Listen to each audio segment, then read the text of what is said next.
ತೇಗಲತಿಪ್ಪಿಯವರೇ, ಈ ಮೂರನೆಯ ಸಾಹಿತ್ಯ ಸಮ್ಮೇಳನದ ಸರ್ವಾಧ್ಯಕ್ಷರಾಗಿರತಕ್ಕಂತಹ ಅಮೃತ್ ದೊಡ್ಮನಿಯವರೇ, ಹಾಗೂ ಯಡ್ರಾಮಿ ತಾಲೂಕಿನ ಕನ್ನಡ ಸಾಹಿತ್ಯ ಪರಿಷತ್ತಿನ ಅಧ್ಯಕ್ಷರಾಗಿರತಕ್ಕಂತಹ ನಾಗಪ್ಪ ಸಜ್ಜನ್ ಸರ್ ಅವರೇ, ಹಾಗೂ ವೇದಿಕೆಯ ಮೇಲೆ ಆಸೀನರಾಗಿರತಕ್ಕಂಥ ಎಲ್ಲ ಅಧಿಕಾರಿಗಳೇ, ಹಿರಿಯ ಸಾಹಿತಿಗಳೇ, ಶಿಕ್ಷಕರೇ, ವೇದಿಕೆಯ ಮುಂಭಾಗದಲ್ಲಿ ಆಸೀನರಾಗಿರತಕ್ಕಂತಹ ಎಲ್ಲ ಕನ್ನಡ ಅಭಿಮಾನಿಗಳೇ, ಮಧ್ಯಮ ವರ್ಗದವರೇ, ರಾಜಕಾರಣಿಗಳೇ, ಹಾಗೂ ಶಾಲೆಯ ಮುದ್ದು ಮಕ್ಕಳೇ, ತಮ್ಮೆಲ್ಲರಿಗೂ ಕೂಡ ಮತ್ತೊಮ್ಮೆ ಯಡ್ರಾಮಿ ತಾಲೂಕಿನ ಮೂರನೆಯ ಕನ್ನಡ ಸಾಹಿತ್ಯ ಸಮ್ಮೇಳನದ ನುಡಿ ಜಾತ್ರೆಗೆ ಹಾರ್ದಿಕ ಸ್ವಾಗತವನ್ನು ಕೋರುವುದರ ಮೂಲಕ ಇವತ್ತು ಯಡ್ರಾಮಿಯಲ್ಲಿ ಹಮ್ಮಿಕೊಂಡಿರ್ತಕ್ಕಂಥ ಯಡ್ರಾಮಿಯ ಮೂರನೆಯ ಸಾಹಿತ್ಯ ಸಮ್ಮೇಳನದ ಸರ್ವಾಧ್ಯಕ್ಷರಾಗಿರ್ತಕ್ಕಂತಹ ಅಮೃತ್ ಡಿ ದೊಡ್ಮನಿಯವರು ಇವತ್ತು ಸಮ್ಮೇಳನಾಧ್ಯಕ್ಷರಾಗಿರ್ತಕ್ಕಂಥದ್ದು ನಮ್ಮೆಲ್ಲರ ಹೆಮ್ಮೆಯ ವಿಷಯ. ಹಾಗಾಗಿ ಇವತ್ತು ಸಮ್ಮೇಳನಾಧ್ಯಕ್ಷರ ಒಂದು ಬದುಕು ಬರಹ ಕುರಿತು ನನಗೆ ಮಾತನಾಡಲಿಕ್ಕೆ ಬಹಳ ಕಡಿಮೆ ಅವಧಿಯನ್ನು ನನಗೆ ನೀಡಿದ್ದಾರೆ. ಆ ಕಡಿಮೆಯ ಅವಧಿಯಲ್ಲೇ ಅಮೃತ್ ಡಿ ದೊಡ್ಮನಿಯವರ ಒಂದು ಬದುಕು ಬರಹವನ್ನು ತಮ್ಮೆದುರು ಪ್ರಸ್ತುತವನ್ನು ಪಡಿಸಲಿಕ್ಕೆ ಇಚ್ಛೆ ಪಡುತ್ತೇನೆ.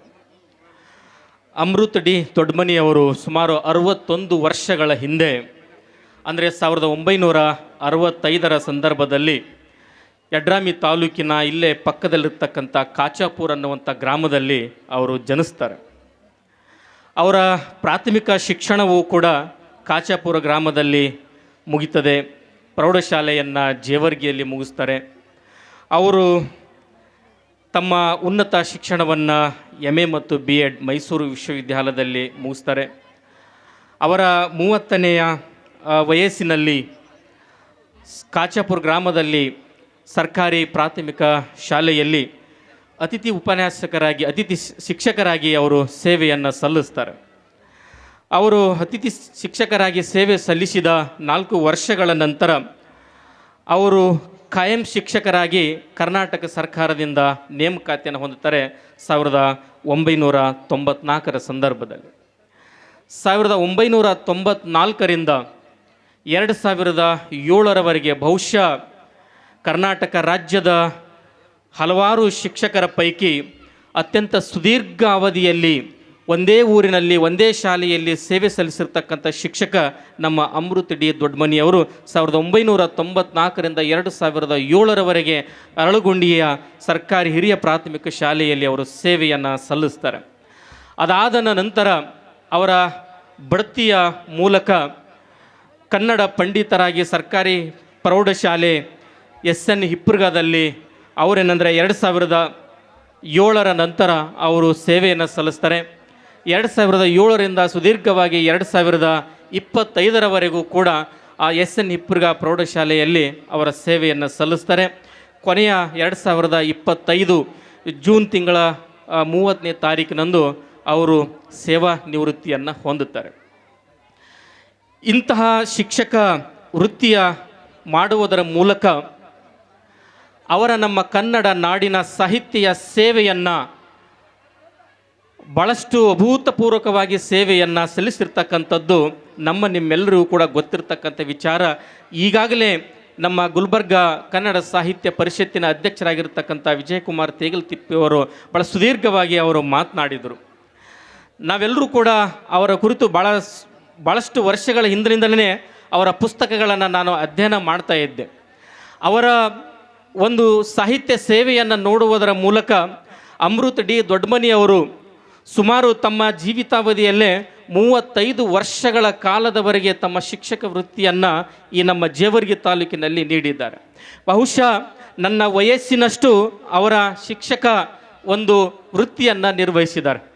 ಈ ಶಿಕ್ಷಕ ವೃತ್ತಿಯನ್ನು ನಿರ್ವಹಿಸುವುದರ ಮೂಲಕನೇ ಸುಮಾರು 14 ಪುಸ್ತಕಗಳನ್ನು ನಮ್ಮ ಈ ಕನ್ನಡ ನಾಡಿನ ಒಂದು ಭಾಷೆಗೆ ಅವರು ಧಾರೆ ಎರೆದನ್ನು ಕೊಟ್ಟಿದ್ದಾರೆ.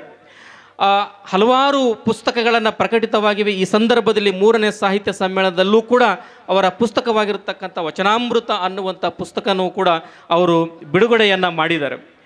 ಆ ಬಿಡುಗಡೆ ಮಾಡಿರ್ತಕ್ಕಂಥ ಹಲವಾರು ಪುಸ್ತಕಗಳನ್ನು ತಾವೆಲ್ಲರೂ ಕೂಡ ನೋಡಲೇಬೇಕು, ಅಧ್ಯಯನ ಮಾಡಲೇಬೇಕು. ನನಗೆ ಭಾಳ ಆಶ್ಚರ್ಯವಾಗಿರ್ತಕ್ಕಂಥದ್ದು, ಅವರ ಪುಸ್ತಕಗಳ ಶೀರ್ಷಿಕೆಯನ್ನು ನೋಡಿದ್ರೆ ಒಂದು ಸಲ ಅವರ ಪುಸ್ತಕಗಳನ್ನು ನಾನು ಓದಿ ಮುಗಿಸ್ಬಿಡಬೇಕು ಅನ್ನುವಂತಹ ಒಂದು ಆಸೆಯನ್ನು ಹುಟ್ಟುತ್ತೆ.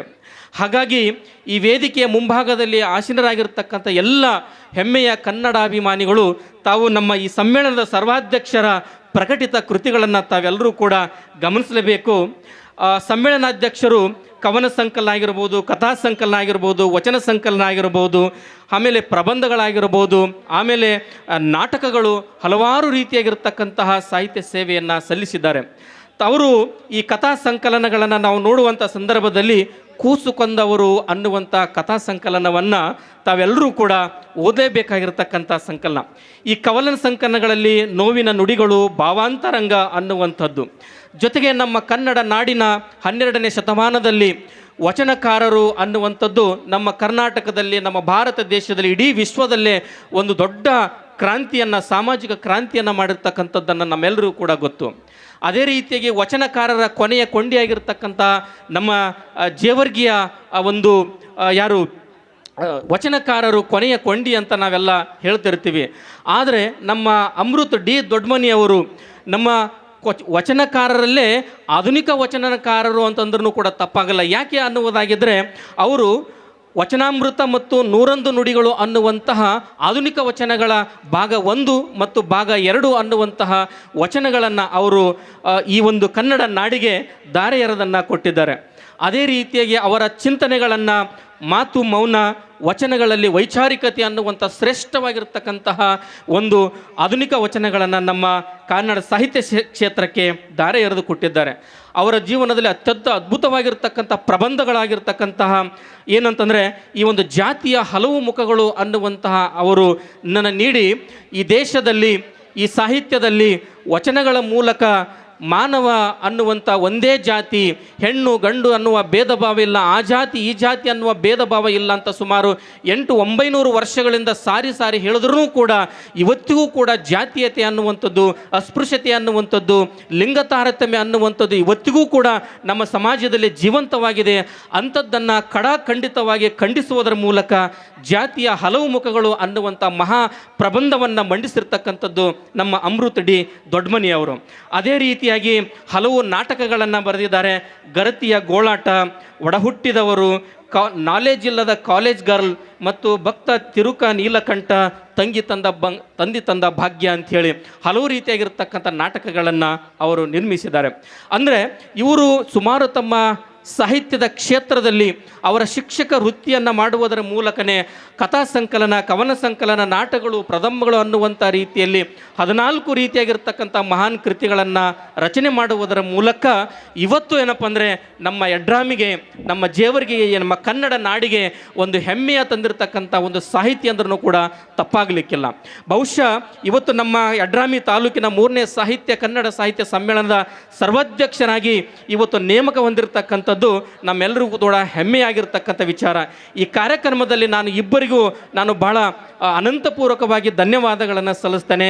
ಮೊದಲನೇದಾಗಿರ್ತಕ್ಕಂಥದ್ದು ನಮ್ಮ ಕಲಬುರಗಿ ಕನ್ನಡ ಸಾಹಿತ್ಯ ಸಮ್ಮೇಳನದ ಕನ್ನಡ ಸಾಹಿತ್ಯ ಪರಿಷತ್ನ ಅಧ್ಯಕ್ಷರಾಗಿರ್ತಕ್ಕಂಥ ವಿಜಯಕುಮಾರ್ ತೇಗಲ್ತಿಪ್ಪಿ ಅವರಿಗೂ, ಹಾಗೂ ಯಡ್ರಾಮಿ ತಾಲೂಕಿನ ಕನ್ನಡ ಸಾಹಿತ್ಯ ಪರಿಷತ್ನ ಅಧ್ಯಕ್ಷರಾಗಿರ್ತಕ್ಕಂಥ ನಾಗಪ್ಪ ಸಜ್ಜನ್ ಅವರಿಗೂ.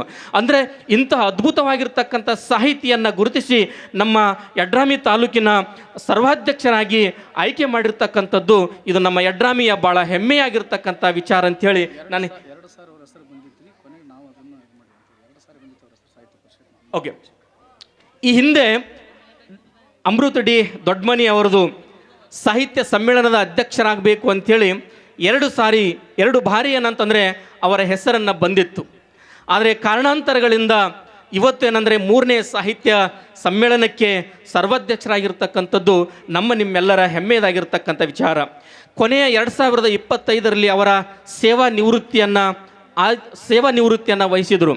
ಅವರ ಸೇವಾ ನಿವೃತ್ತಿಯನ್ನು ಆದಮೇಲೆ 30 ವರ್ಷಗಳ ಶಿಕ್ಷಕ ವೃತ್ತಿಯಲ್ಲಿ ನಾನು ಅವರ ಸೇವಾ ನಿವೃತ್ತಿಯ ಕಾರ್ಯಕ್ರಮದಲ್ಲಿ SN ಇಪ್ಪರ್ಗ ಅವರ ಶಾಲೆಯ ಶಿಕ್ಷಕರೇ ಅದನ್ನು ಏರ್ಪಡಿಸಿದರು. ಆ ಕಾರ್ಯಕ್ರಮದಲ್ಲಿ ನಾನು ಭಾಗವಹಿಸಿದ್ದೆ.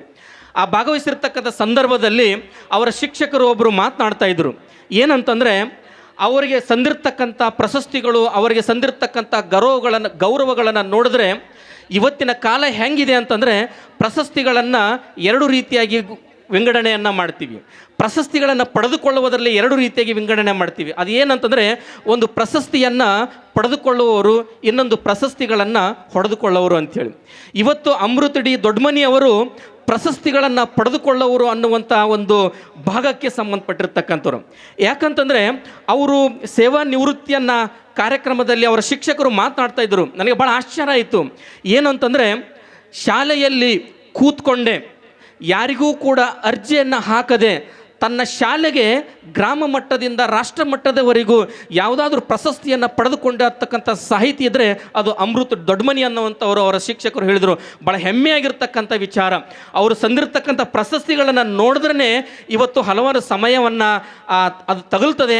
ಆ ಕಾರಣಕ್ಕಾಗಿ ಸಮಯದ ಅಭಾವದಿಂದ ನಾವು ನೆನಪಿಡಬೇಕು, ಗ್ರಾಮದಿಂದ ರಾಷ್ಟ್ರದ ಮಟ್ಟದವರೆಗೂ ಕೂಡ ಹಲವಾರು ಪ್ರಶಸ್ತಿಗಳನ್ನು ಅವರು ಬಾಚಿಕೊಂಡಿದ್ದಾರೆ. ಉತ್ತಮ ಶಿಕ್ಷಕ ಪ್ರಶಸ್ತಿ, ಉತ್ತಮ ಶಿಕ್ಷಕ ರತ್ನ ಪ್ರಶಸ್ತಿ, ಸಮಾಜ ಸೇವಾ ಪ್ರಶಸ್ತಿ, ಕುವೆಂಪು ಪ್ರಶಸ್ತಿ, ರಾಜ್ಯ ಮಟ್ಟದ ಪ್ರಶಸ್ತಿಗಳು, ಬಸವ ರತ್ನ ಪ್ರಶಸ್ತಿ, ಕಲಾರತ್ನ ಪ್ರಶಸ್ತಿ, ಇದೇ ರೀತಿಯಾಗಿ ಹೇಳ್ತಾ ಹೋದರೆ ಸುಮಾರು 10 ನಿಮಿಷಗಳು ಅವರ ಪ್ರಶಸ್ತಿಗಳು ಮತ್ತು ಅವರಿಗೆ ಗೌರವಕ್ಕೆ ಪಾತ್ರರಾಗ್ತಾರೆ.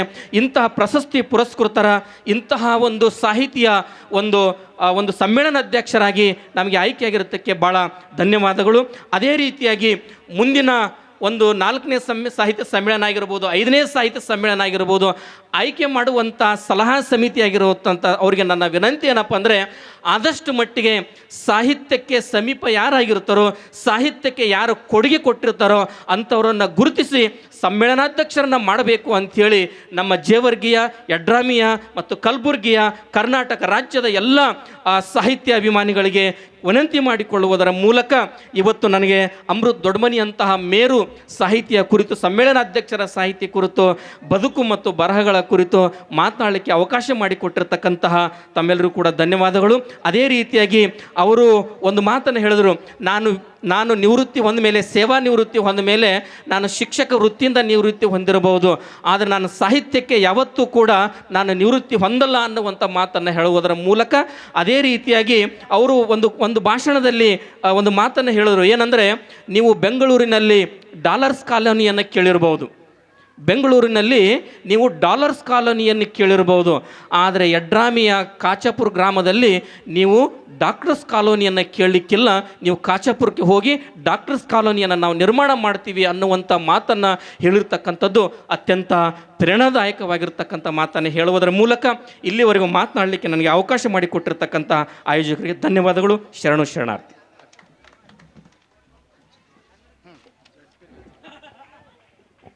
ಸಮ್ಮೇಳನಾಧ್ಯಕ್ಷರ ಬದುಕು ಮತ್ತು ಭಾಷಣ ಕುರಿತು ಮಾತನಾಡಿರ್ತಕ್ಕಂಥ ಶ್ರೀ ನಿಜಲಿಂಗ ದೊಡ್ಡಮನಿ ಅವರಿಗೆ ಅಭಿನಂದನೆಗಳು. ಅದೇ ರೀತಿಯಾಗಿ ಈ ಕಾರ್ಯಕ್ರಮಕ್ಕೆ ಸಹಾಯ ಮಾಡಿರ್ತಕ್ಕಂಥ ದಾನಿಗಳಾಗಿರ್ತಕ್ಕಂಥ ಶ್ರೀಮತಿ ನೀಲಮ್ಮ ಮೇಡಮ್ ಅವರು, ಶ್ರೀಮತಿ ಸವಿತಾ ಮೇಡಮ್ ಅವರು, ಶ್ರೀಮತಿ ಬಸಮ್ಮ ಮೇಡಮ್ ಅವರು ಬಂದು ಗೌರವ ಸಮರ್ಪಣೆ ತೆಗೆದುಕೊಳ್ಬೇಕಾಗಿ ತಮ್ಮಲ್ಲಿ ಸವಿನಯ